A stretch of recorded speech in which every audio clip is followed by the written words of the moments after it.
ಗುರುಭ್ಯೋ ನಮಃ. ವಿಘ್ನೇಶ್ವರ ವಾಗ್ದೇವಿ ಪರಮಾತ್ಮನನ್ನ ಪ್ರಾರ್ಥಿಸುತ್ತಾ, ಗುರು ಹಿರಿಯರನ್ನ ಆರಾಧ್ಯ ದೇವರನ್ನ ಸ್ಮರಿಸ್ತಾ ಇವತ್ತಿನ ತರಗತಿಯನ್ನ ಪ್ರಾರಂಭ ಮಾಡೋಣ. ನಿನ್ನೆಯ ತರಗತಿಯಲ್ಲಿ ನಾವು ಸಭೆಯಲ್ಲಿ ಯಾವ ರೀತಿ ಒಂದಷ್ಟು ವಿಚಾರಗಳು ನಡೆಯಿತು, ಕಡೆಯಲ್ಲಿ ಗಾಂಧಾರಿಯೇ ತಾಯಿಯೇ ತನ್ನ ಮಗನಿಗೆ ಬುದ್ಧಿವಾದವನ್ನ ಹೇಳಕ್ಕೆ ಪ್ರಯತ್ನವನ್ನ ಪಡ್ತಾಳೆ. ತಂದೆ ಹೇಳಿದ ಮಾತಿಗೆ ಧಿಕ್ಕಾರವನ್ನ ಹೇಳಿದಾಗ ಆಗ ದುರ್ಯೋಧನ ಅವರ ಮಾತನ್ನೂ ಸಹ ಕೇಳದೆ ಕೋಪದಲ್ಲಿ ಆಗ್ರಹಿಸ್ತಾನೆ. ಹಾಗಾದ್ರೆ ಮುಂದೇನಾಗ್ತಾ ಇದೆ ಇಲ್ಲಿ? ಈ ದುರ್ಯೋಧನನ ಮೊಂಡು ಅವಿವೇಕದ ಮಾತನ್ನ ಕೇಳಿದಂತಹ ಗಾಂಧಾರಿಗೆ ಕೋಪ ಬಂದ್ಬಿಡುತ್ತೆ. ಮಗನನ್ನ ಯಾವ ರೀತಿ ತಾಯಿ ಬೈತಾ ಇದ್ದಾಳೆ. ಐಶ್ವರ್ಯದ ಪಿಶಾಚಿ ನಿನಗೆ ಹಿಡಿದಿದೆ ದುರುಳ. ಮನುಷ್ಯನ ದೇಹದಲ್ಲಿ ಜೀವ ಇದ್ದರೆ ಮಾತ್ರ ಐಶ್ವರ್ಯ, ಭೋಗ, ಪದವಿ. ನಮ್ಮ ದೇಹದಲ್ಲಿ ಆರೋಗ್ಯ ಇದ್ರೆ ಮಾತ್ರ ಸುಖ, ಸಂತೋಷ.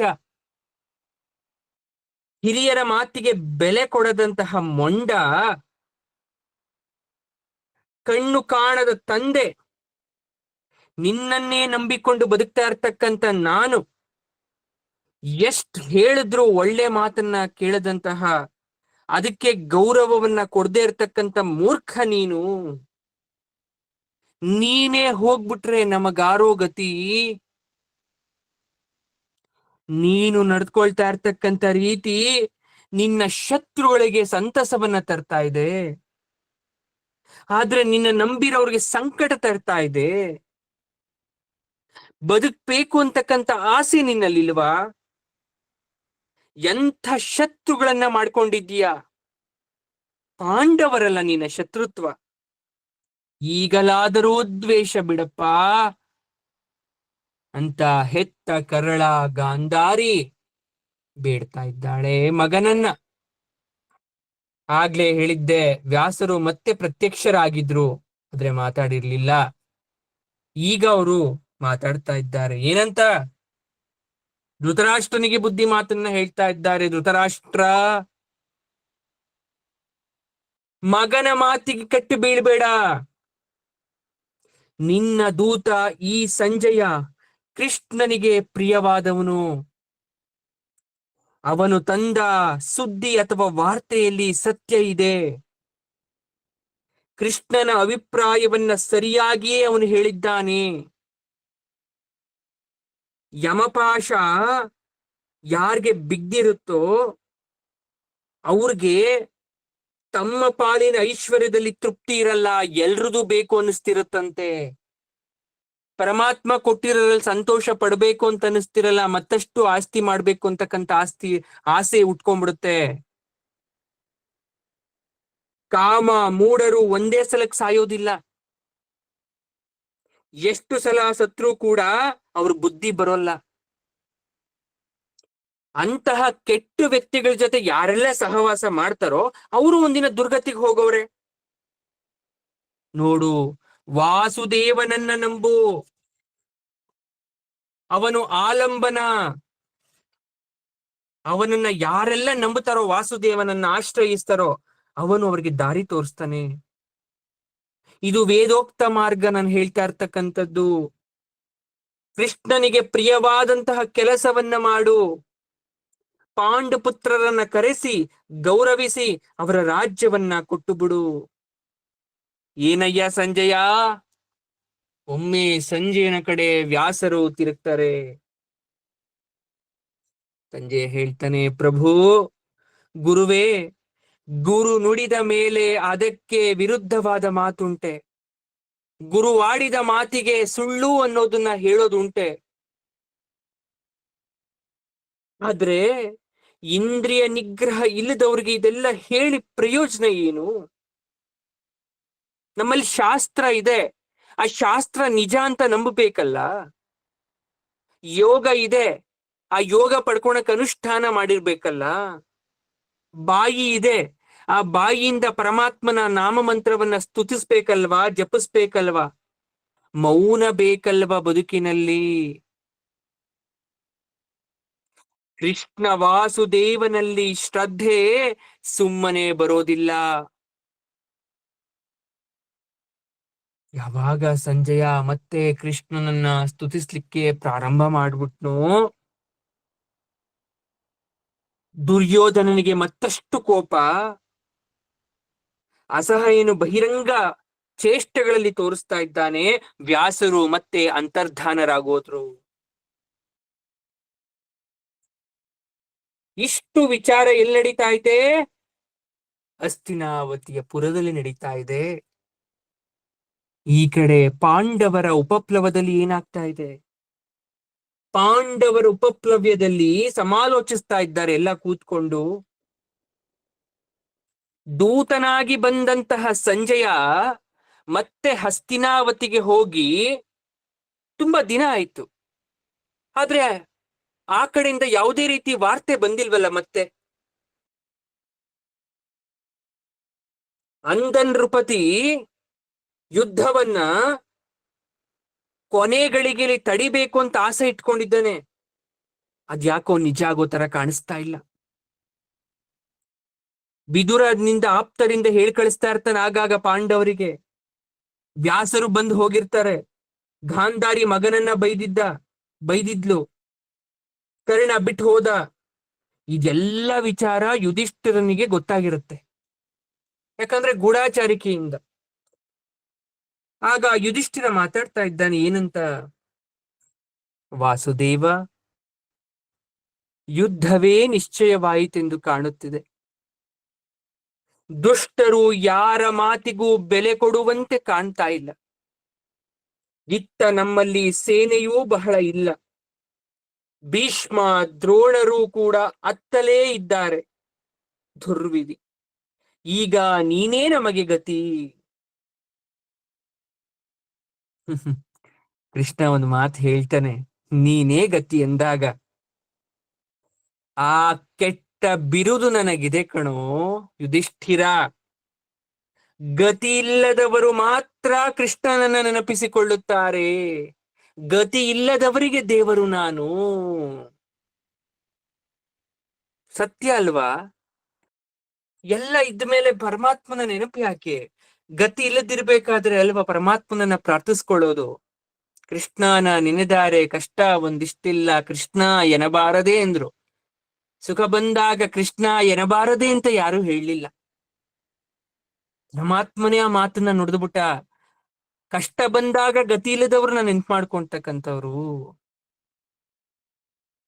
ಅದಕ್ಕೆ ಯುಧಿಷ್ಠಿರ ಹೇಳ್ತಾನೆ, ಪರಮಾತ್ಮ ಇದು ಕೆಟ್ಟ ವಿರುದ್ಧ. ಹಾಗಾದ್ರೆ ಯಾರು ಕೈ ಬಿಟ್ಟರು ನೀನು ಬಿಡಲಾರೆ ಅನ್ನೋ ಮಾತಿನ ಅರ್ಥ ಅಲ್ವಾ ಇದು?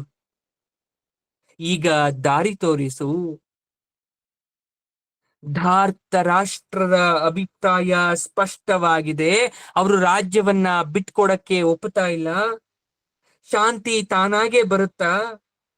ನಾವು ಭಿಕ್ಷೆ ಎತ್ತಬೇಕು, ಇಲ್ಲ ನಿತ್ಯ ಅರಣ್ಯವಾಸವನ್ನ ಮಾಡಬೇಕು, ಇಲ್ಲ ಸಾಯ್ಬೇಕು. ದೊಡ್ಡಪ್ಪನಿಗೆ ಸ್ವಲ್ಪವೂ ಕರುಣೆ ಇಲ್ವಾ? ನೀತಿ ಇಲ್ವಾ? ತಿಳುವಳಿಕೆ ಇಲ್ವಾ? ಬುದ್ಧಿ ಹೇಳುವವರು ಹೇಳಿದ್ರು ಕೂಡ ನಾಟಕ ಮಾಡಿ ಮಕ್ಳ ಕಡೆ ವಾಲ್ತಾ ಇದ್ದಾನಲ್ಲ. ಲೋಕ ಯಾವ ರೀತಿ ಮುಂದೆ ಇವರನ್ನ ದೂಷಿಸುತ್ತೆ ಅಂತಕ್ಕಂಥ ಚಿಂತೆ ಇಲ್ವಾ? ಧರ್ಮ ಸತ್ಯ ಎಲ್ಲ ಎಲ್ಲಿ ಹೋಯ್ತು? ಹಸ್ತಿನಾವತಿ ಮೋಸಕ್ಕೆ ತಾತ ಭೀಷ್ಮ ಒಳಗಾಗ್ಬಿಟ್ಟಿದನ. ಗುರುದ್ರೋಣರು ಕೂಡ ಮೋಸದ ಪಕ್ಷದಲ್ಲಿ ನಿಂತ್ಕೊಂಡಿದ್ದಾರ. ಕೃಷ್ಣ ಅವನ ಮಾತಿಗೆ ಸಮಾಧಾನದಿಂದ ಉತ್ತರವನ್ನ ಕೊಡ್ತಾ ಇದ್ದಾನೆ. ಏನು? ದುರ್ಯೋಧನ ದುರುಳ, ಅದೆಲ್ಲ ನಮ್ಗೆ ಗೊತ್ತಿರೋ ವಿಚಾರ. ಆದ್ರೆ ಯುಧಿಷ್ಠಿರ, ಗುರುದ್ರೋಣರು ಭೀಷ್ಮ ಅಂತ ಹೇಳ್ದಲ್ಲ, ಅವ್ರ ಕಡೆ ನಿಂತ್ಕೊಂಡಿದ್ದಾರೆ ಅಂತ ಹೇಳ್ದಲ್ವಾ? ನಿನ್ನತ್ತ ಯಾವತ್ ನಿಂತ್ಕೊಂಡಿದ್ರು ಅವರು? ನಿನ್ ಕಡೆ ಯಾವತ್ ನಿಂತಿದ್ರು? ಹೋಗ್ಲಿ, ನೀವಾದ್ರೂ ಹಸ್ತಿನಾವತಿಲಿ ಎಷ್ಟು ವರ್ಷ ಬದುಕಿದ್ರಿ? ನಿನ್ನ ತಾತನಿಗೆ ಆ ಊರು ಒಗ್ಗೋಗ್ಬಿಟ್ಟಿದೆ. ಸಿಂಹಾಸನದ ರಕ್ಷಕ ಅನ್ನೋ ಭ್ರಮೆಯಲ್ಲಿ ಬದುಕ್ತಾ ಇದ್ದಾನೆ. ಧರ್ಮವನ್ನ ಆಚರಿಸಿ ತೀರ್ತೀನಿ ಅಂತಕ್ಕಂಥ ಛಲ ಅವನಲ್ಲಿ ಬೇರ್ ಬಿಟ್ಬಿಟ್ಟಿದೆ. ಅವನ ಸ್ಥಿತಿ ಹೇಳ, ಅಧರ್ಮವನ್ನ ಯಾರೆಲ್ಲ ಆಶ್ರಯಿಸಿರ್ತಾರೋ ಅವ್ರನ್ನ ಧರ್ಮ ಬಿಡಲ್ಲ. ಹೇಗೆ ಅರ್ಥ ಮಾಡ್ಕೊಂತ ಇದ್ದೀನಿ ನೀನ್ ಈ ಪರಿಸ್ಥಿತಿಯನ್ನ? ಯಾವಾಗ ನಿನ್ನ ತಾತ ಗೊಂದಲದಲ್ಲಿರ್ತಾನೆ, ಸಂಕಟಗಳಲ್ಲಿರ್ತಾನೆ, ಅವನ ನಡತೆ ನೀನ್ ನೋಡಿದ್ದೀಯಾ? ಹೋಗ್ಲಿ, ದ್ರೋಣಾಚಾರ್ಯರ ಸ್ಥಿತಿನೂ ಕೂಡ ಅದೇ. ಕೃಪಾ ಅಶ್ವತ್ಥಾಮರು ಕೂಡ ದುರ್ಯೋಧನನ್ನ ಬಿಟ್ಟು ಬರಲಾರರು. ಯುದ್ಧದಲ್ಲಿ ಅವ್ರ ಕಡೆನೇ ನಿಂತ್ಕೊಂತಾರೆ. ಆದ್ರೆ ಒಂದೇ ಒಂದು ಅವ್ರಿಗಿರ್ತಕ್ಕಂಥ ಅಶಕ್ತಿ ಏನ್ ಗೊತ್ತಾ, ವೀಕ್ನೆಸ್ ಏನ್ ಗೊತ್ತಾ? ಮನಸ್ಸಿಟ್ಟು ಯುದ್ಧ ಮಾಡಿ ಆ ದುರುಳನಿಗೆ ಜಯ ಕೊಡ್ತಕ್ಕಂಥ ಛಲ ಅವರಲ್ಲಿಲ್ಲ.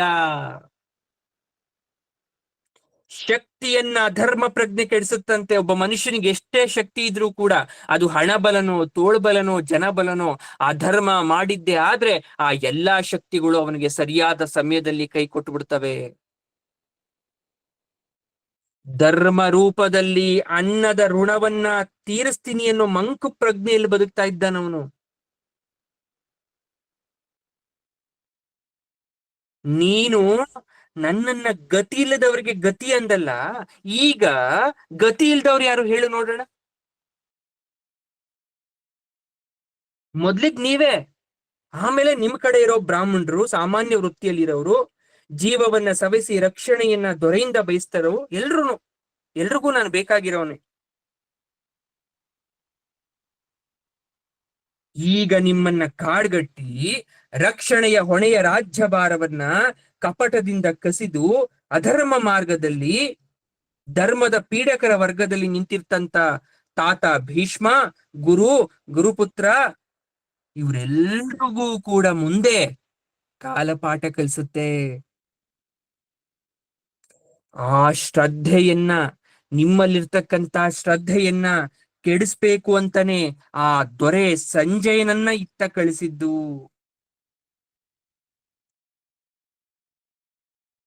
ಕಣ್ಣಿದ್ರೂ ಕೂಡ ಕುರುಡರಾಗಿ ಬಾಳೋರು ಒಬ್ಬರಾದ್ರೆ, ಕಣ್ಣಿಲ್ಲ ಅಂದ್ರೂ ಕೂಡ ಕುರುಡರಾಗೇ ಬಾಳ್ತಾ ಇದ್ದಾರೆ. ಅದೇ ಗತಿ ಎಂದಿದ್ದು. ದಾರಿಲಿ ನಡೆಯೋನ್ಗೆ ಕಣ್ಣು ಬೇಕು, ಬೆಳಗ್ಬೇಕು. ಅಧರ್ಮದ ದಾರಿಲಿ ನಡೆಯೋನ್ಗೆ ಕಣ್ಣಿ ಆಗ್ಬೇಕು, ಬೆಳಕಿ ಆಗ್ಬೇಕು. ಯುಧಿಷ್ಠಿರ ಹೇಳ್ತಾನೆ, ವಾಸುದೇವ, ಕೇಶವ, ಇದು ವೇದಾಂತ ಹೇಳ್ತಕ್ಕಂಥ ಸಮಯ ಅಲ್ಲ ಕಣಪ್ಪ.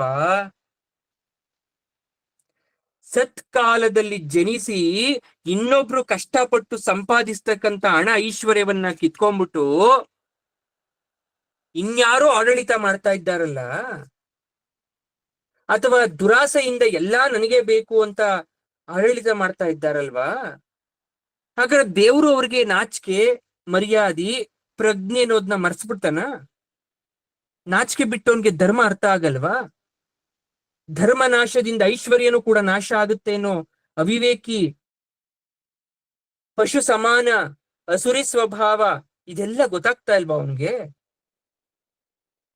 ಯಾವ ಮರದಲ್ಲಿ ಹೂ, ಹಣ್ಣು, ಎಲೆಗಳಿರಲ್ವೋ ಆ ಮರವನ್ನ ಪಕ್ಷಿಗಳು ಕೂಡ ತ್ಯಜಿಸುತ್ತಂತೆ. ಪಕ್ಷಿಗಳು ಹೋಗಿ ಒಣಗಿದ ಮರದ ಮೇಲೆ ಕೂತ್ಕೊಳಲ್ಲ. ಅದೇ ತರ ಅವನ ಪಾಪ ಪ್ರಜ್ಞೆಯನ್ನ ಕಂಡು ಬಂದು ದಾಯಾದಿಗಳು ಅವನನ್ನ ಯಾಕೆ ತ್ಯಜಿಸ್ತಾ ಇಲ್ಲ? ಇದೆಲ್ಲ ತಾತನಿಗಾದು ಅರ್ಥ ಆಗದ್ ಬೇಡ್ವಾ? ಯುಧಿಷ್ಠಿರ ಮಾಡಿದಂತಹ ವಿವೇಚನೆಗೆ ಕೃಷ್ಣ ಬೆರಗಾಗ್ತಾನೆ, ತಲೆಯನ್ನ ತೂಗಿಸ್ತಾ ಇದ್ದಾನೆ. ಹಾಗೆ ಹೇಳ್ತಾ ಇದ್ದಾನೆ, ಧೃತರಾಷ್ಟ್ರನಿಗೆ ಪ್ರಜ್ಞೆ ಅನ್ನೋದೇ ನಾಶ ಆಗ್ಬಿಟ್ಟಿದೆ. ಲೋಕಕ್ಕೆ ಅಥವಾ ಲೋಕಜ್ಞಾನವನ್ನ ತಿಳ್ಕೊಂಡಿರೋದು ದೊಡ್ಡದಲ್ಲ. ಒಬ್ಬ ಮನುಷ್ಯ ಅತಿರೇಕಿಯಾಗಿ ಅಹಿಂಸಾವಾದಿಯಾಗಿ ಬದುಕ್ತವನು ಏಕಾಏಕಿಯಾಗಿ ಹಿಂಸಾವಾದಿಯಾಗಿ ತನ್ನನ್ನ ತಾನು ದುಶ್ಚಟಗಳಿಂದ ದುರ್ಮಾರ್ಗದಲ್ಲಿ ಹೋಗ್ಬಿಟ್ರೆ ಅವನು ಹುಚ್ಚರಿಗಿಂತ ಮೇಲೆ. ಹುಚ್ಚರನ್ನಾದ್ರೂ ಸರಿದಾರಿಗೆ ತರ್ಬೋದು, ಇವ್ರನ್ನ ಸರಿದಾರಿಗೆ ತರಕ್ಕಾಗಲ್ಲ.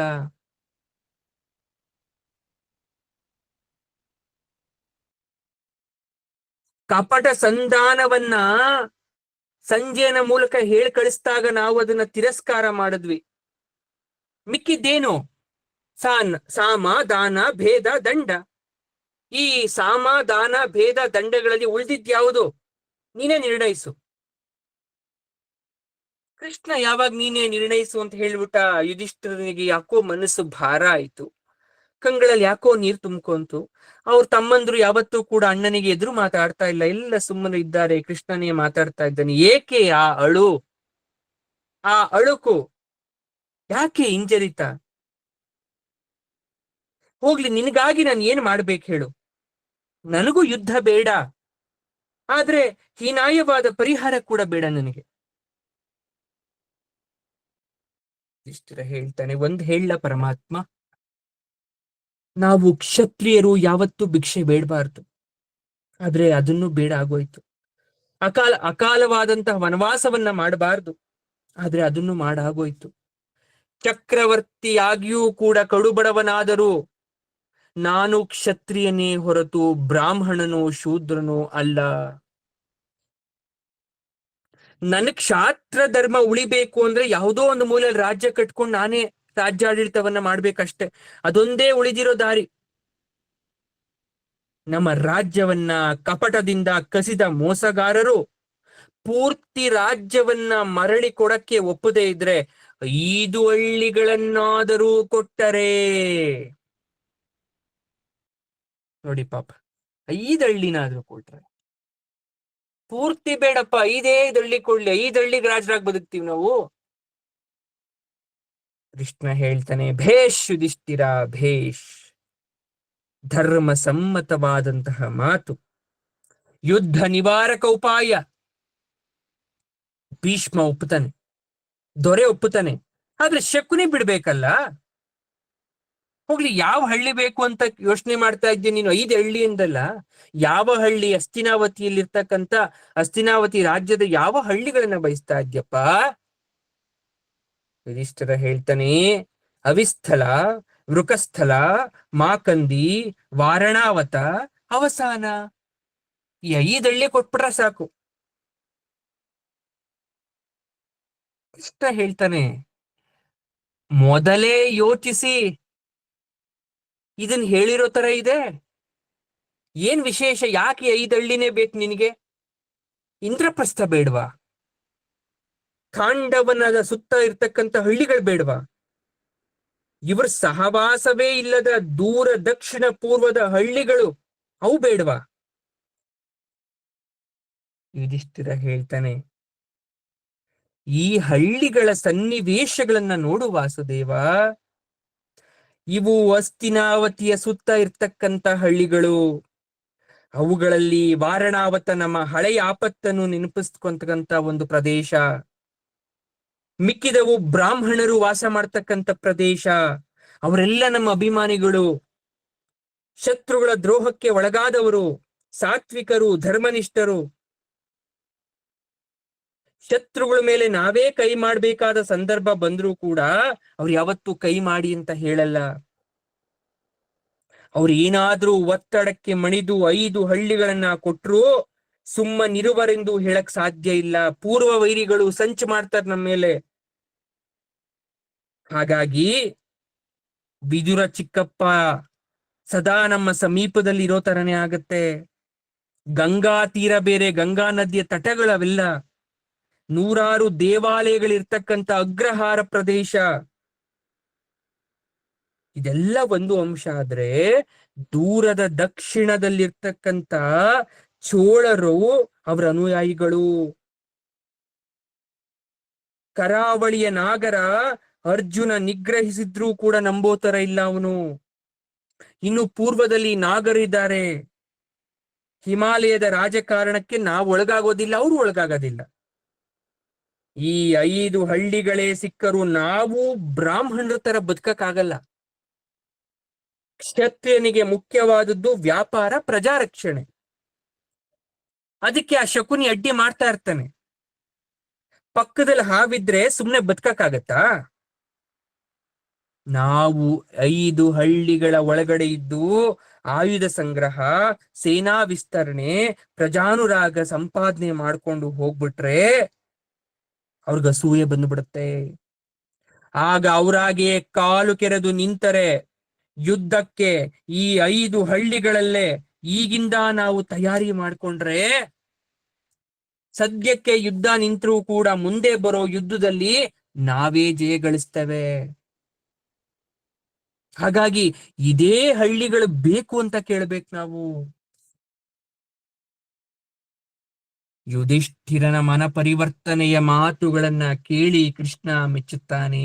ಅಯ್ಯ, ಸದಾ ಅಹಿಂಸೆಯ ಮಾತನ್ನ ಆಡ್ತಾ ಇರ್ತಕ್ಕಂಥವ್ ನೀನು ಇಷ್ಟು ಉತ್ತಮವಾದ ವಿಚಾರವನ್ನ ಆಲೋಚನೆ ಮಾಡಿದ್ದು ಬಹಳ ತೃಪ್ತಿ ಆಗ್ತಾ ಇದೆ. ಹೇಳು, ಇನ್ನಷ್ಟು ಹೇಳು, ನಿನ್ ಮನ್ಸಲ್ಲಿ ಏನಿದೆ ಕೇಳೋಣ.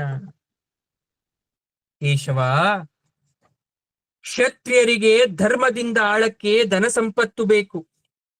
ಆದ್ರೆ ಆ ಧನ ಸಂಪತ್ತು ಧರ್ಮ ಮೂಲದಿಂದ ಬರಬೇಕು. ಬೇರೆಯವ್ರನ್ನ ಹಿಂಸೆ ಕೊಟ್ಟು ಧನ ಸಂಪಾದನೆ ಮಾಡಬಾರ್ದು. ಪ್ರಜೆಗಳನ್ನ ಪೀಡಿಸಿ ಸಂಪಾದನೆ ಮಾಡಬಾರ್ದು.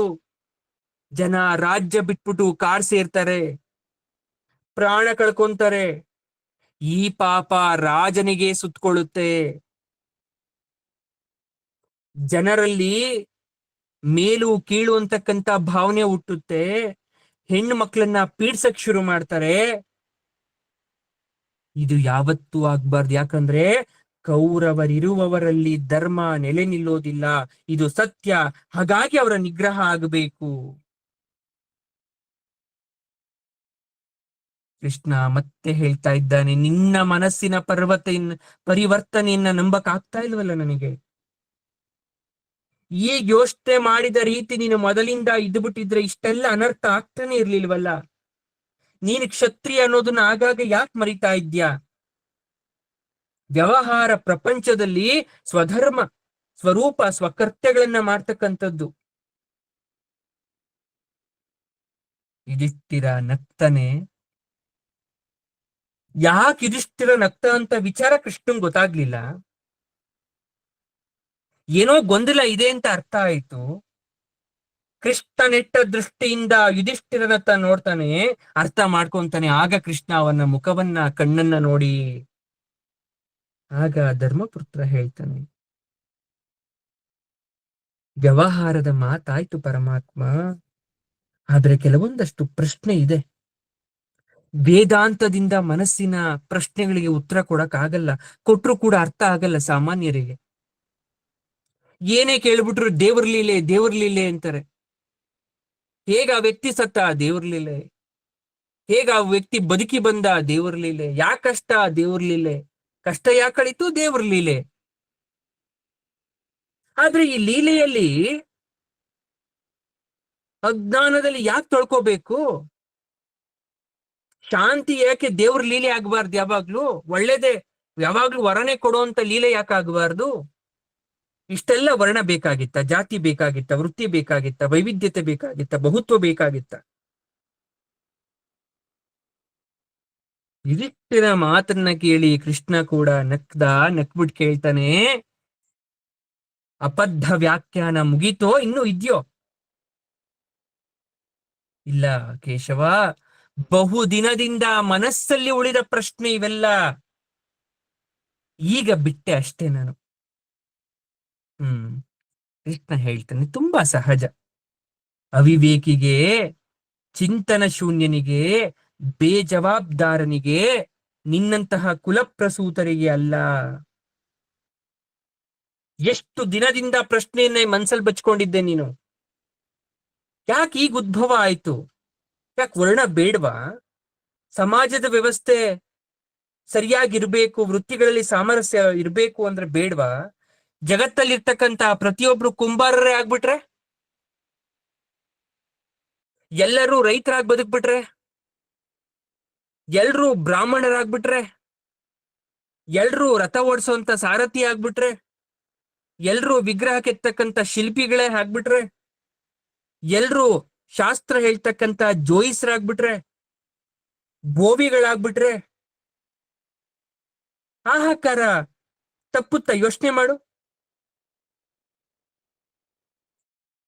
ಪರಮಾತ್ಮ, ಈ ಪ್ರಶ್ನೆಗಳನ್ನ ಯೋಚಿಸಿ ಯೋಚಿಸಿ ಉತ್ತರ ಸಿಗದೆ ನಾನು ಕೇಳ್ತಾ ಇದ್ದೀನಿ ನಿನ್ನ ಹತ್ರ.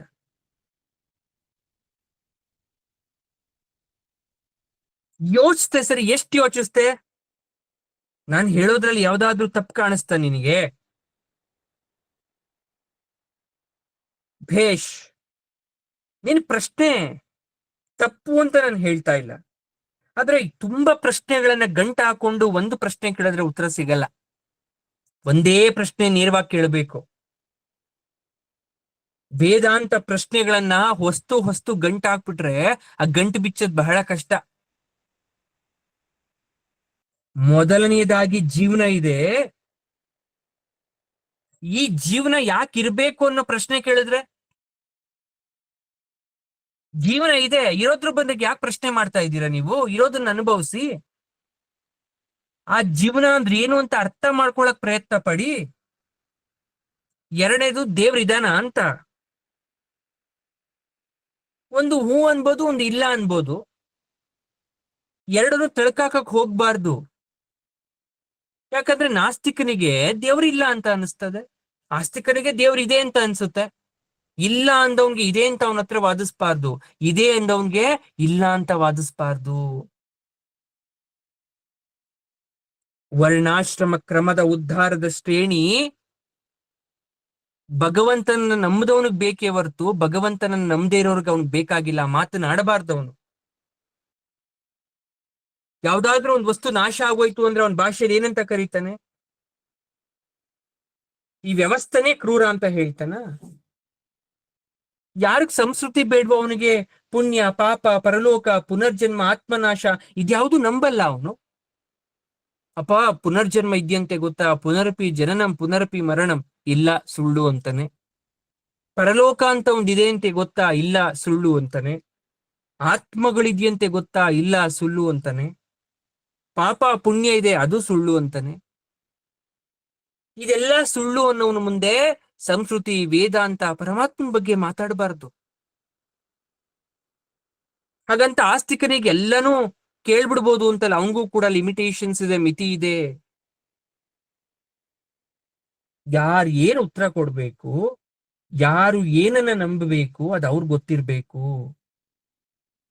ಜೀವನದಲ್ಲಿ ಎಲ್ರೂ ಒಂದೇ ವೃತ್ತಿ ಮಾಡಿದ್ರೆ ಇನ್ನೊಬ್ರ ಮೇಲೆ ಅವಲಂಬನೆ ಆಗಲ್ಲ, ಆಲಂಬನೆ ಆಗಲ್ಲ, ಸಹಕಾರ ಬೇಕಾಗಲ್ಲ, ಒಬ್ರನ್ನೊಬ್ರು ಸಹಾಯ ಕೇಳುವಂತ ಪರಿಸ್ಥಿತಿ ಬರಲ್ಲ, ಒಬ್ರನ್ನೊಬ್ರನ್ನ ಮುಖ ನೋಡಲ್ಲ, ಅಥವಾ ಯಾರು ಕೂಡ ಬದುಕಕ್ಕೆ ಆಗಲ್ಲ. ಎಲ್ಲ ಮಡಕೆ ಮಾಡಿ ಮನೇಲಿ ಕುಟ್ಕೊಂಡು ಖಾಲಿ ಮಡಕೆ ಮೇಲೆ ಕೂತ್ಕೋಬೇಕೆ ಅಷ್ಟೇ, ಬಿಟ್ರೆ ಏನು ಬದುಕೆ ಮುನ್ನಡ್ಸಕ್ ಆಗಲ್ಲ. ಬಾಳು ಚೆನ್ನಾಗಿರ್ಬೇಕು ಅಂತಾನೆ ಎಲ್ಲಾ ವರ್ಣದವರನ್ನ ಸೃಷ್ಟಿ ಮಾಡಿರೋದು ಭೂಲೋಕದಲ್ಲಿ. ದೇವ್ರು ನಿರ್ಮಾಣ ಮಾಡಿದ್ದು.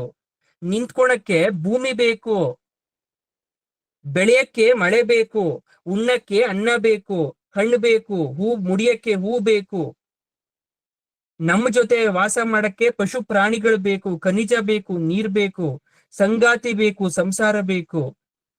ಎಲ್ಲವನ್ನ ದೇವರು ಜೀವನದ ಆತ್ಮೋದ್ಧಾರಕ್ಕೆ ಕೊಟ್ಟಿರ್ತಕ್ಕಂಥ ಕೊಡುಗೆ ಇದು. ಪ್ರತಿಯೊಂದು ಪರಮಾತ್ಮ ಕೊಟ್ಟಿರ್ತಕ್ಕಂಥ ಕೊಡುಗೆ. ಈ ಪ್ರಕೃತಿ ಕೊಡದೆ ಯಾವುದನ್ನ ಈ ಮನುಷ್ಯ ಅಂತಕ್ಕಂಥ ಪ್ರಾಣಿ ಸೃಷ್ಟಿ ಮಾಡಕ್ ಸಾಧ್ಯ ಇತ್ತು ಈ ಭೂಲೋಕದಲ್ಲಿ? ಇದನ್ನ ಪ್ರಶ್ನೆ ಮಾಡ್ತಾ ಇದ್ದೆ ನೀನು? ಇದೆಲ್ಲ ಪ್ರಶ್ನೆ ಮಾಡ್ತಿರೋದು, ಮತ್ತೆ ಯಾವ್ದನ್ನ ಪ್ರಶ್ನೆ ಮಾಡ್ತಾ ಇದ್ಯಾ? ಪರಮಾತ್ಮ ಲೋಕಪೋಷಕ ವೃತ್ತಿಗಳನ್ನ ನಾನು ಪ್ರಶ್ನೆ ಮಾಡ್ತಾ ಇಲ್ಲ. ಜಗತ್ತಲ್ಲಿ ಯಾಕೆ ಯಾರ್ಯಾರು ಏನೇನ್ ಕೆಲಸ ಮಾಡ್ತಾ ಇದ್ದಾರೆ ಅದನ್ನ ಪ್ರಶ್ನೆ ಮಾಡ್ತಾ ಇಲ್ಲ. ಹೌದು, ರೈತ ಬೇಕು, ಗೋವುಗಳು ಬೇಕು, ಕಮ್ಮಾರ ಬೇಕು, ಚಮ್ಮಾರ ಬೇಕು, ಕುಂಬಾರ ಬೇಕು, ವರ್ತಕ ಬೇಕು, ಅಧ್ಯಾಪಕವು ಕೂಡ ಬೇಕು. ಅದ್ರ ಜೊತೆಗೆ ಸಣ್ಣ ಪುಟ್ಟ ವೃತ್ತಿಗಳು ಬೇಕು. ಬಡಗಿ, ಶೃಂಗಾರ, ಬಣ್ಣಗಾರ, ಮೇದಾರ, ಕುರುಬ ಎಲ್ರೂ ಬೇಕು. ಭೇಷ್. ಹಾಗಾದ್ರೆ ಈ ವೃತ್ತಿಗಳನ್ನೆಲ್ಲ ಒಪ್ತಾ ಇದ್ದೀಯ ನೀನು? ನಾನ್ ಮಾತ್ರ ಅಲ್ಲ, ಜಗತ್ತಲ್ಲಿರ್ತಕ್ಕಂಥ ಪ್ರತಿಯೊಬ್ರು ಈ ಎಲ್ಲವನ್ನ ಒಪ್ಲೇಬೇಕು. ಯಾರೇ ಒಬ್ಬ ಇಲ್ಲ ಅಂದ್ರೂ ಕೂಡ ಅದು ಕೊರತೆ ಆಗ್ಬಿಡುತ್ತೆ, ಸಂಪನ್ಮೂಲದ ಕೊರತೆ ಆಗತ್ತೆ. ಸರಿ, ಕೃಷ್ಣ ಹೇಳ್ತಾನೆ, ಯಾಕೋ ಪೀಠಿಕೆ ಉದ್ದ ಆಗೋಯ್ತು, ಯಾರು ಒಬ್ರು ಒಪ್ಪದ ವೃತ್ತಿಗಳು ಯಾವ್ದು ಹಾಗಾದ್ರೆ? ಯಾವ ವೃತ್ತಿ ಒಪ್ತಾ ಇಲ್ಲ? ಯುಧಿಷ್ಠಿರ ಹೇಳ್ತಾರೆ, ಈ ಕೊಲೆಗಡುಕ ವೃತ್ತಿಯಾದ ಕ್ಷತ್ರಿಯನ ಪಾತ್ರ ಏಕೆ ಬೇಕು ಭೂಮಿಯಲ್ಲಿ? ಸಾಯುವುದು, ಸಾಯಿಸುವುದು ಯಾವ ವೃತ್ತಿ? ಇಲ್ಲಿ ಲೋಕ ಪೋಷಣೆಯ ಅವಶ್ಯಕತೆ ಎಲ್ಲಿ ಬಂತು?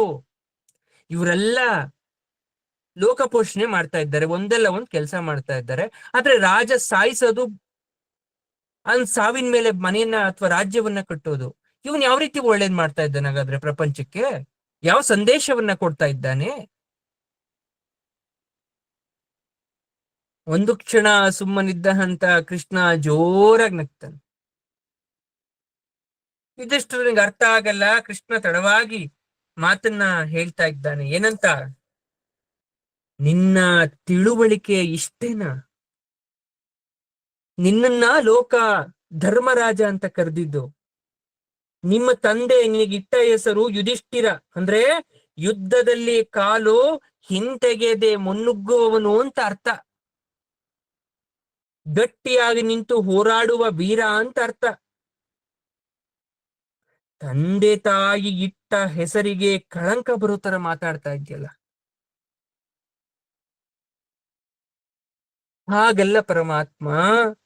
ಯುದ್ಧವೇ ಇಲ್ಲದೆ ಬಾಳಕ್ಕಾಗೋದಿಲ್ವಾ ಹಾಗಾದ್ರೆ? ರಾಜ ಆದವನು ಯುದ್ಧ ಮಾಡ್ಲೇಬೇಕಾ? ಹಾಗಾದ್ರೆ ನಾಯಿಗಳಿಗೂ ಕ್ಷತ್ರಿಯರಿಗೂ ಏನು ವ್ಯತ್ಯಾಸ? ನಾಯಿಗಳು ಕಚ್ಚಾಡುತ್ತೆ, ರಾಜರು ಕಚ್ಚಾಡ್ತಾರ. ಹಾಗಾದ್ರೆ ನಿನ್ನ ಬಾಯಲ್ಲಿ ಇಂಥ ಮಾತ ಅಂದ್ರೆ ಕಲಿಯುಗ ಪ್ರಾರಂಭ ಆಗ್ತಾ ಇದೆ ಅಂತ ಅರ್ಥ. ನೋಡು, ಸರಿಯಾಗಿ ಚಿಂತಿಸು. ಶಾಂತಿ ಪಾಲನೆಗಾಗಿ ಅಲ್ವಾ ದುಷ್ಟ ನಿಗ್ರಹ ಮಾಡೋದು? ಶಾಂತಿ ತನ್ನಿಂದ ತಾನೇ ಬಂದ್ಬಿಡುತ್ತಾ ಹಾಗಾದ್ರೆ? ಕ್ಷತ್ರಿಯರಲ್ಲೂ ಕೂಡ ನೀನು ಭಾವಿಸಿಲ್ವಾ ಇದನ್ನ? ಯಾಕಂದ್ರೆ ಎಲ್ಲ ರಾಜರು ಒಳ್ಳೆಯವರಲ್ಲ. ಅವರಲ್ಲಿ ದೌರ್ಜನ್ಯ ಇದೆ, ಕ್ರೌರ್ಯ ಇದೆ, ದಬ್ಬಾಳಿಕೆ ಇದೆ, ಉದ್ದಂಡತನ ಇದೆ, ಭ್ರಷ್ಟತೆ ಇದೆ. ಯಾವುದೇ ಕಾರಣ ಇಲ್ಲದೆ ಇನ್ನೊಬ್ರ ಮೇಲೆ ದಂಡೆತ್ತಿ ಹೋಗೋದು, ಇನ್ನೊಬ್ರಿಗೆ ತೊಂದರೆ ಕೊಡ್ಬೇಕಾದ್ರೆ ನಿಗ್ರಹ ಮಾಡ್ಬೇಕಾಗತ್ತ ಅವ್ರನ್ನ. ಇಲ್ಲ ಪರಮಾತ್ಮ, ನೀನೇನೇ ಹೇಳು, ಆಳೋದು ಸರಿ, ಕೊಲ್ಲೋದು ತಪ್ಪು. ಸೃಷ್ಟಿಸಲು ಶಕ್ತಿ ಇದ್ರೆ ಮಾತ್ರ ಒಂದು ಜೀವಿಯನ್ನ ಸಾಯಿಸ್ಬೇಕು. ನಾವು ಸತ್ತು ಇತರರನ್ನ ಸಾಯಿಸೋದು ಒಂದು ವೃತ್ತಿ ಆಗ್ಬೇಕಾ? ನೋಡು, ನಾಯಿಗಳು ಏನ್ ಮಾಡ್ತವೆ? ಒಂದನ್ನ ಕಂಡ್ರೆ ಇನ್ನೊಂದಕ್ಕೆ ವಿನಾಕಾರಣ ದ್ವೇಷ, ಬಾಲ ಅಲ್ಲಾಡ್ಸುತ್ತೆ. ಇದು ಮೊದಲನೇ ಹೆಜ್ಜೆ. ಆಮೇಲೆ ಗುರ್ರನ್ನತ್ತೆ, ಅನಂತರ ಒಂದಕ್ಕೊಂದು ಉತ್ತರ ಕೊಡೋ ತರ ಬೊಗಳುತ್ತೆ, ಒಂದ್ರ ಸುತ್ತ ಇನ್ನೊಂದು ಸುತ್ತುತ್ತಾ ಮುತ್ತಿಗೆ ಹಾಕೋ ತರ ಬಳಸುತ್ತೆ, ಅಲ್ಗಿರಿದು ಕೋಪ ತೋರಿಸುತ್ತೆ, ಆಮೇಲೆ ನಿಲ್ಲದ ಬೊಗಳು ಇಗೋ ಯುದ್ಧವೇ ತೊಡಗ್ತು, ಒಂದ್ರ ಮೇಲೊಂದು ಬಿದ್ದು ಕಚ್ಚಾಡ್ತವೆ. ಸರಿನಾ? ಕ್ಷತ್ರಿಯರು ಹೀಗೆ ತಾನೆ ಮಾಡೋದು. ನಗು ಪಾಪ ಕೃಷ್ಣನಿಗೆ. ಎಷ್ಟ್ ಚೆನ್ನಾಗಿ ನಾಯಿ ಜಗಳ ಹೇಳ್ತಾ ಇದ್ದಾನೆ. ಆದ್ರೆ ಯುಧಿಷ್ಠಿರನಿಗೆ, ನಾನ್ ಗಂಭೀರ ವಿಚಾರ ಮಾತಾಡ್ತಾ ಇದ್ರೆ ವಾಸುದೇವ ಯಾಕೆ ನಗ್ತಾ ಇದ್ದಾನೆ? ಯಾಕೆ ಕೃಷ್ಣ ನಗೋದೇನಿದೆ? ನಾನ್ ಹೇಳೋದ್ರಲ್ಲಿ ತಪ್ಪಿದ್ಯಾ? ನಗೋದಕ್ಕೇನು ಇಲ್ಲ ನಿಜ, ಆದ್ರೆ ಅಳ್ಬೇಕು ಅನ್ಸ್ತಾ ಇದೆ. ಬಟ್ ಅಳಕ್ ಆಗಲ್ವಲ್ಲ, ನಗ್ತಾ ಇದ್ದೀನಿ ನಾನು. ಅದು ಅಲ್ಲದೆ ನಿನ್ ಜೊತೆ ಮಾತಾಡ್ತಾ ಕಾಲಹರಣ ಮಾಡ್ತಾ ಇದ್ದೀನಿ ಅಮೂಲ್ಯವಾದ ಸಮಯವನ್ನ, ಅದಕ್ ನಗ್ತಾ ಇದ್ದೀನಿ. ನಾನು ಕಾಲಯವನ, ಕಂಸ, ಜರಾಸಂಧ, ಶಿಶುಪಾಲಾದಿಗಳನ್ನ, ನರಕನನ್ನ ಕೊಂದೇ ಹೋಗ್ಬಿಟ್ಟಿದ್ರೆ ನೀನು ಇವತ್ತು ಅವರ ಮನೆಯ ಅಡಿಯಾಳಾಗಿ ಬದುಕ್ತಾ ಇದ್ದೆ. ಅದು ವಾಸಿನ? ಒಬ್ಬ ಪಾಂಡುಪುತ್ರ ಈ ರೀತಿ ಮಾತಾಡದ? ದುರ್ಯೋಧನನ ಎಂಜಲು ತಿಂತ ಅವನ ಮನೆಯ ಕಸ ಗುಡ್ಸಕ್ಕೆ ಸಿದ್ಧ ಇದ್ದೀಯಾ? ಅವನು ನಿಮ್ಮನ್ನ ಜೀವಂತವಾಗಿ ಸುಡ್ಸಕ್ಕೆ ಯತ್ನ ಮಾಡ್ಲಿಲ್ವಾ? ನಾನು ವಿದುರ ಬಂದು ನಿಮ್ಮನ್ನ ಉಳಿಸಿದ ತಪ್ಪ? ಹಾಗಾದ್ರೆ ಇದು ಶೂದ್ರ ವೃತ್ತಿನ? ಬ್ರಾಹ್ಮಣನ ಕೆಲಸ ಆಗ್ಬೇಕಿತ್ತ? ವೈಶ್ಯನದಾಗ್ಬೇಕಿತ್ತ? ಅಥವಾ ರಕ್ಷಣಾ ವೃತ್ತಿ ಕ್ಷತ್ರಿಯನದ? ನಾನು ಆಗ ಹೇಳ್ತಿಲ್ಲ ಪರಮಾತ್ಮ. ಎಲ್ಲ ಕ್ಷತ್ರಿಯರಿಗೂ ಸದ್ಬುದ್ಧಿ ಇರ್ಬೇಕಲ್ವಾ? ಹೌದು, ಲೋಭ ಮೋಹ ಒಬ್ಬ ವ್ಯಕ್ತಿ ಕೈಲಿ ಆ ರೀತಿ ಕೆಲಸವನ್ನು ಮಾಡಿಸ್ಬಿಡುತ್ತೆ. ಅವಕ್ ಒಂದೊಂದು ಕೆಲಸಕ್ಕೂ ಕೂಡ ಮರ್ಯಾದೆ ಇದೆ, ಒಂದಕ್ಕೊಂದು ಬೆರೆಯದ ಕಟ್ಟುಪಾಡಿದೆ. ಜನಜೀವನ, ಗದ್ದೆ, ಹೊಲ, ತೋಟಗಳ ಬೆಳೆ ತರ, ಕ್ಷತ್ರಿಯ ಅಲ್ಲಿ ಬೇಲಿ ಇರೋ ತರ ಬೇಲಿಯೂ ಬೆಳಿಬೇಕು. ಆದ್ರೆ ಬೇಲಿಯೇ ಬೆಳೆಯಲ್ಲ, ಅರ್ಥ ಮಾಡ್ಕೊಳ್ಳಿ. ಬೇಲಿ ಬೆಳಿಬೇಕು. ಹಸು ಕರ ದನು ಅಥವಾ ಯಾರೇ ಬಂದು ನಿಮ್ಮ ಬೆಳೆಯನ್ನ ನಾಶ ಮಾಡಬಾರ್ದು ಅಂತ. ಹಾಗಂತ ಬೆಳೆ ಬೆಳಿದೆ ಬರೀ ಬೇಲಿ ಬೆಳೆದ್ಬಿಟ್ರೆ ಏನು ಉಪಯೋಗ? ಹೋಗಿ ಸಿಕ್ಕಾಪಟ್ಟೆ ಬೆಳೆದ್ಬಿಟ್ಟು ನಾಶ ಆಗ್ಬಿಟ್ರೆ? ಯುಧಿಷ್ಠಿರನಿಗೆ ಅರ್ಥ ಆಗ್ಲಿಲ್ಲ ಮತ್ತೆ ಈ ಮಾತು. ಯಾವ ಕಡೆನೋ ನೋಡ್ತಾ ನಿಂತಿದ್ದ. ಅಯ್ಯ ಧರ್ಮಪುತ್ರ, ಕ್ಷತ್ರಿಯರು ನಾಯಿಗಳಂತೆ ಪರಸ್ಪರ ಕಚ್ಚಾಡಿ ಜನಕ್ಷೋಭೆ ಎದ್ದಾಗ ಅದನ್ನ ಅವನು ಸರಿ ಮಾಡಕ್ಕಾಗಲ್ಲ. ಆಗ ಒಬ್ಬ ಪರಶುರಾಮ ಬೇಕಾಗ್ತಾನೆ. ವಿಶ್ವಾಮಿತ್ರರ ಪೂರ್ವ ಚರಿತ್ರೆಯನ್ನ ನೆನಪು ಮಾಡ್ಕೋ, ಅಲ್ಲೊಬ್ಬ ವಶಿಷ್ಠ ಬೇಕಾಗ್ತಾನೆ.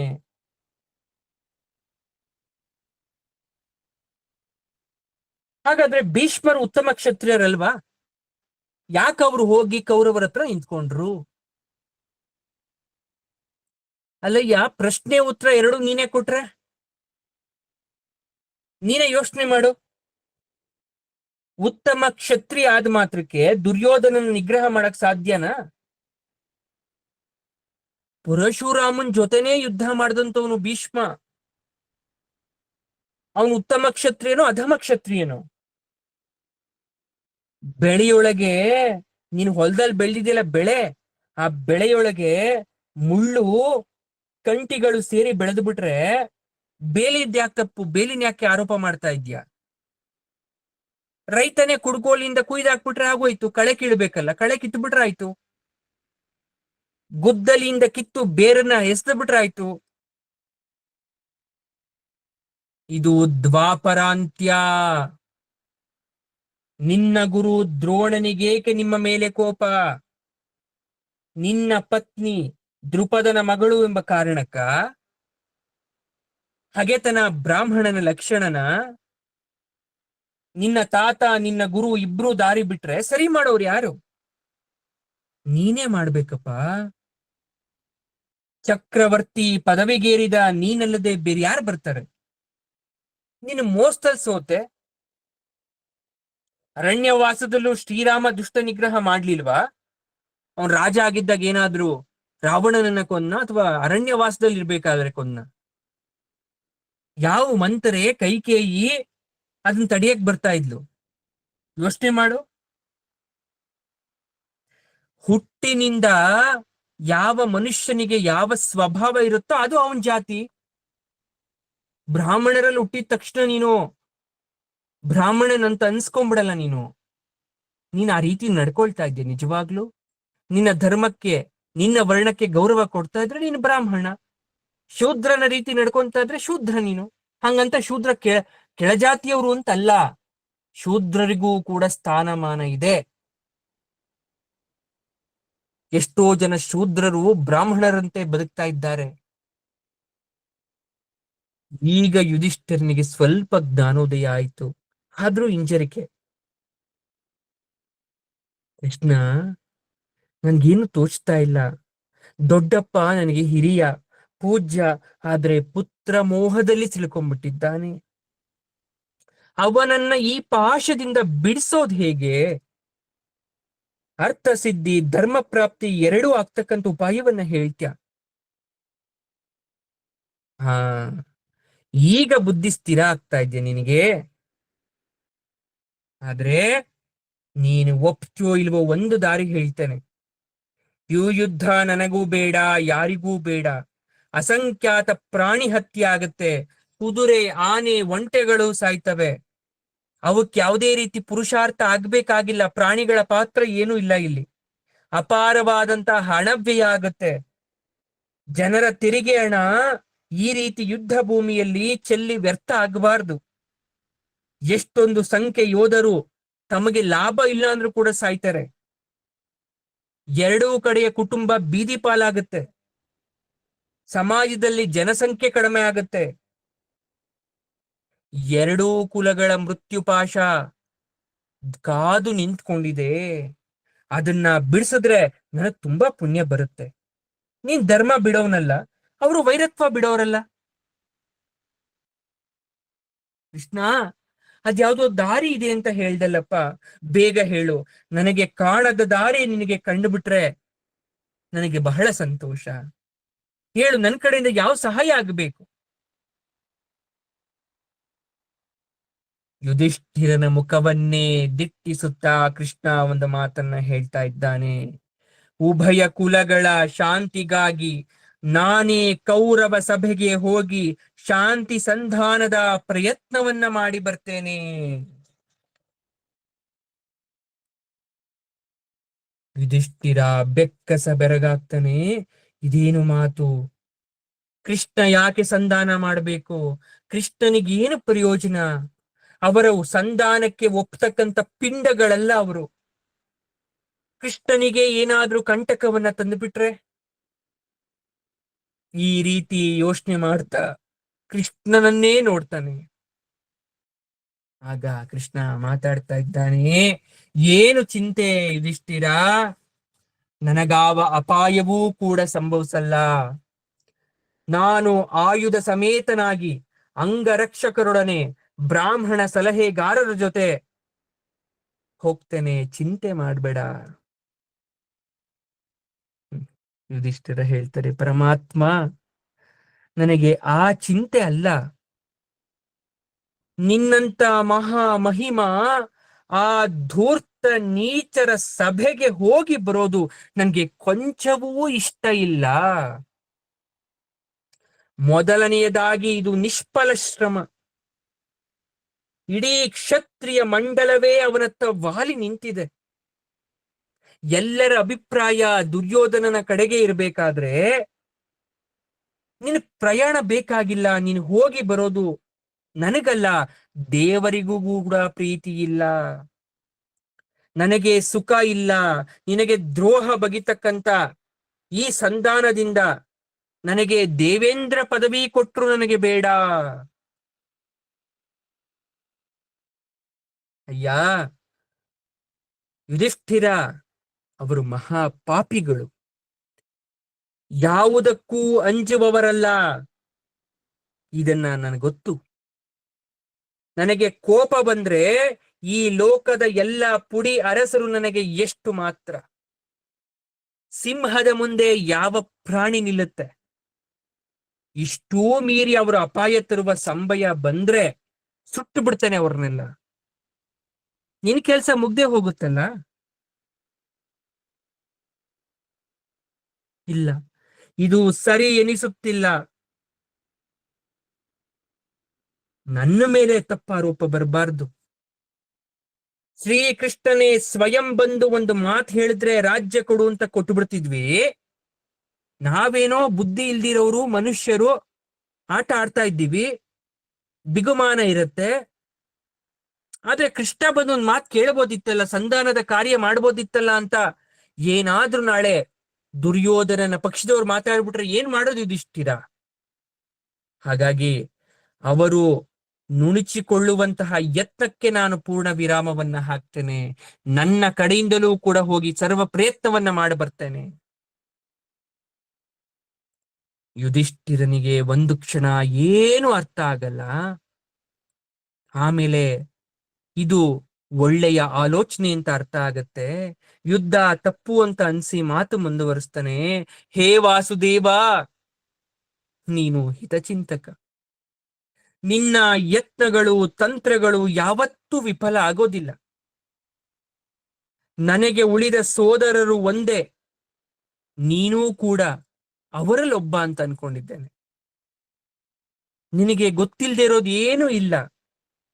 ನಮ್ಮ ಸ್ಥಿತಿ ಬವಣೆ, ನಮ್ಮ ಸ್ವರೂಪ, ನಮ್ಮ ಹೃದಯ, ನಮ್ಮ ನಡತೆ ಎಲ್ಲ ಅರ್ಥ ಮಾಡ್ಕೊಂಡಿರ್ತಕ್ಕಂಥವು ನೀನು. ಧರ್ಮ ಯಾವುದನ್ನು ಹೇಳುತ್ತೋ, ಯಾವುದಕ್ಕೆ ಸಮ್ಮತಿಯನ್ನ ಸೂಚಿಸುತ್ತೋ ಅದನ್ನ ನೀನ್ ಮಾಡ್ತೀಯ ಅನ್ನೋ ವಿಶ್ವಾಸ ನಮಗಿದೆ. ನೀನು ಸಾಮಪೂರ್ವಕವಾಗಿ ಶಾಂತಿಯಿಂದ ಹೇಳಿದ್ರೂ ಸರಿ, ಇಲ್ಲ ಸರಿಯಾದದ್ದನ್ನ ತೋರಿಸಿ ಬರ್ತೀನಿ ಅಂದ್ರೂ ಸರಿ, ನಿನ್ನ ಮಾತೇ ನಮ್ಮ ಮಾತಪ್ಪ. ಕೃಷ್ಣ ಹೇಳ್ತಾನೆ, ಈ ಮಾತಿನಿಂದ ನೀನು ಬದಲಾಗಬಾರದು, ಈ ಮನಸ್ಥಿತಿಯನ್ನ ಹಾಗೆ ಇಟ್ಕೋಬೇಕು. ಮತ್ತೆ ಭಿಕ್ಷೆಯ ಮಾತು, ವನವಾಸದ ಮಾತು ಹೇಳಬಾರ್ದು. ನಿನ್ನ ಸ್ವಧರ್ಮವನ್ನ ನೀನು ಮರೆಯೋದಿಲ್ಲ ಅಂತ ಮಾತು ಕೊಡು ನನಗೆ. ಕೌರವರಲ್ಲಿ ಇಷ್ಟು ದಿನ ಇಟ್ಟಂತಹ ದಯೆ, ಪ್ರೀತಿ, ವಾತ್ಸಲ್ಯ ಸಾಕು, ನೀನು ದೃಢವಾಗಿರ್ತೀನಿ ಅಂತ ಮಾತು ಕೊಡು.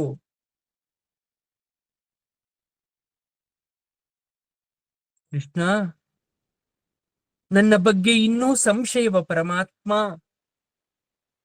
ನಿನ್ನ ಬಗ್ಗೆ ಅಲ್ಲ, ತಾತ ಭೀಷ್ಮ, ಗುರು ದ್ರೋಣ, ಕೃಪಾಶ್ವಾತ್ತಮರು, ಈ ಸಂಭವನೀಯ ಯುದ್ಧದ ಬಗೆಗೆ ಇನ್ನೂ ಗೊಂದಲದಲ್ಲಿದ್ದೀನಿ ಅನ್ನೋ ತರ ಕಾಣಿಸ್ತಾ ಇದ್ದಾರೆ.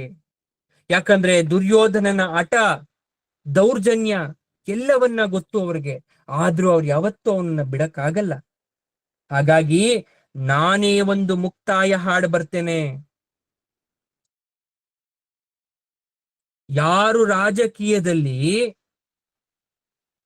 ನೆಲೆ, ದಿಕ್ಕು, ಗತಿ, ದೃಢ ಎಲ್ಲ ಮುಖ್ಯ ಅನ್ಕೊಂಡು ಪ್ರಪಂಚವನ್ನ ಮರ್ತಿರ್ತಾರೆ, ಅವ್ರಿಗೆ ದುರಂತ ತಪ್ಪದು. ತಾತ ಇಚ್ಛಾಮರಣಿ ಆಗಿರ್ಬೋದು, ಆದ್ರೆ ತಾನು ಮರಣ ಬಯಸಿ ಲೋಕ ಬಿಟ್ರೆ ಒಂದು ರೀತಿ, ಇಲ್ದೆ ಹೋದ್ರೆ ಯುದ್ಧದಲ್ಲಿ ಬೀಳುವ ಸಂಭವ. ಅದನ್ನ ಕಾರ್ಯರೂಪಕ್ಕೆ ತರಕ್ಕೆ ನಿನ್ನ ಸೋದರ ಅರ್ಜುನ ಇದ್ದಾನೆ. ಆಗ ಯಾರು ನಿನ್ನ ದೂರಬಾರ್ದು. ದ್ರೋಣ ಕೂಡ ಅಷ್ಟೇನೆ. ಸೂಕ್ಷ್ಮದಲ್ಲಿ ಯುದ್ಧದ ಮುಂಚೆನೆ ಯುಧಿಷ್ಠಿರನಿಗೆ ಹೇಳ್ಬಿಟ್ಟ ಕೃಷ್ಣ ಭೀಷ್ಮನ ಅಂತ್ಯಕಾಲವನ್ನ. ತಾತ ಭೀಷ್ಮ, ಗುರು ದ್ರೋಣ, ಕೃಪರ ಬಗ್ಗೆ ಇದೆಂತಹ ಮಾತು ಕೃಷ್ಣ? ಹೌದು, ಧರ್ಮದ ಮಾತನ್ನ ಆಡಿದ್ರೆ ಸಾಲದು, ಸಂಕಟ ಕಾಲದಲ್ಲಿ ಸ್ಪಷ್ಟವಾದಂತಹ ತಿಳುವಳಿಕೆ ಇರಬೇಕು. ಸುಳ್ಳು ಆತ್ಮ ಸಮರ್ಥನೆ ಮಾಡ್ಕೋಬಾರ್ದು, ದುರಾಭಿಮಾನ ಇರಬಾರ್ದು, ಧರ್ಮದ್ರೋಹಿಗಳಾಗಿರ್ಬಾರ್ದು. ಹೋಗ್ಲಿ ಬಿಡ್ ಕೃಷ್ಣ, ಅವರು ವಯಸ್ಸಲ್ಲಿ ದೊಡ್ಡವರು, ಯಾವ ಕಡೆ ಬೇಕಾದ್ರೂ ಇರ್ಲಿ ಬಿಡಪ್ಪ. ಅದೇ ಮಂಕು ಕಣೋ ದಡ್ಡ. ಯುದ್ಧದ ಅಂತ್ಯ ಸ್ವರೂಪ ನಿರ್ಣಯ ಆಗೋದೇ ಅವರಿಂದ. ನೀನ್ ಅವ್ರನ್ನ ಗೌರವಿಸ್ತಾ ಇದ್ಯಾ, ಆದ್ರೆ ದುರ್ಯೋಧನ ಅವರನ್ನ ಬೆದರು ಗೊಂಬೆಗಳಂತೆ ಆಡಿಸ್ತಾ ಇದ್ದಾನೆ. ಆಯುಧ ಕೆಳಗಡೆ ಇಡ್ತಾ ಇದ್ಯಾ, ಅವ್ರು ಗೆದ್ದು ಬಿಡ್ತಾರೆ, ನೀನ್ ಸೋಲ್ತ್ಯಾ. ಇದೆಲ್ಲ ಹಳೆ ಕತೆ. ನಿನ್ನ ಪತ್ನಿಯ ಮಾನಹರಣ ಯತ್ನದ ಕಾಲದಲ್ಲಿ ಯಾರಾದ್ರೂ ಸಹಾಯಕ್ಕೆ ಬಂದ್ರ? ಯುದ್ಧ ಬರಲ್ಲ ಅನ್ನೋ ಮಂಕ ಸ್ಥಿತಿಲಿ ಇದ್ರ ಅವರು. ಯುದ್ಧ ಇಲ್ಲ ಆಗೋಲ್ಲ ಅಂತ ಕಾಡ್ಗಟ್ಟಿದ್ರು. ಹಾಗಾಗಿ ಅವರ ಮನಸ್ಸಲ್ಲಿರ್ತಕ್ಕಂತ ಗಟ್ಟಿ ಸಂಕಲ್ಪವನ್ನ ಮುರಿದು ಬರ್ತೀನಿ ನಾನು. ಹಾಗೆ ಬರಲ್ಲ ಈ ಸಲ ಹೋದ್ರೆ. ಈ ಬಾರಿ ಸಂಧಾನಕ್ಕೆ ನಾನೇ ಹೋಗ್ತೀನಿ ಅಂತ ಶ್ರೀಕೃಷ್ಣ ಸಂಕಲ್ಪವನ್ನ ಮಾಡಿದ್ದಾನೆ. ಕೃಷ್ಣನ ಸಂಕಲ್ಪ ಅಂದ ಮೇಲೆ ಅದು ಮಾಡಿಯೇ ತೀರಬೇಕು. ಅದನ್ನ ತಪ್ಪಿಸ್ಲಿಕ್ಕೆ ಯಾರಿಂದಲೂ ಕೂಡ ಸಾಧ್ಯ ಆಗೋದಿಲ್ಲ. ಹಾಗಾದ್ರೆ ಹಸ್ತಿನಾವತಿಯಲ್ಲಿ ಧೃತರಾಷ್ಟ್ರನ ಸಮ್ಮುಖದಲ್ಲಿ ಪರಮಾತ್ಮನನ್ನ ನಂಬತಕ್ಕಂತ ಜನ ಒಂದು ಗುಂಪಿನವರಾದ್ರೆ, ಕೃಷ್ಣನನ್ನ ಕಪಟಿ ಅಂತ ನಂಬದೇ ಇರ್ತಕ್ಕಂತ ಇನ್ನೊಂದು ಗುಂಪಿನವರಿದ್ದಾರೆ. ಆ ನಂಬುವ ನಂಬದೇ ಇರ್ತಕ್ಕಂತ ಗುಂಪಿನ ಮಧ್ಯೆ ಕೃಷ್ಣನ ಮಾತುಗಳೇನು, ಅವನ ತಂತ್ರಗಾರಿಕೆ ಏನು, ಅವನಿಗೆ ಆಗ್ತಕ್ಕಂಥ ಅವಮಾನಗಳೇನು, ಕೃಷ್ಣ ಅದಕ್ಕೆ ಯಾವ ರೀತಿ ಪ್ರತಿಕ್ರಿಯೆನ ಕೊಡ್ತಾನೆ ಅನ್ನುವ ಸಂಪೂರ್ಣ ವಿಚಾರವನ್ನ ನಾವು ಮುಂದಿನ ತರಗತಿ ತಿಳ್ಕೊಳ್ಳೋಣ. ಅದಕ್ಕೂ ಮೊದಲು ಸರ್ವಶ್ರೇಷ್ಠನಾಗಿರ್ತಕ್ಕಂಥ ಪರಮಾತ್ಮನ ಪಾದಕ್ಕೆ ಹೇಳೋಣ, ಸರ್ವಂ ಶ್ರೀ ಕೃಷ್ಣಾರ್ಪಣಮಸ್ತು.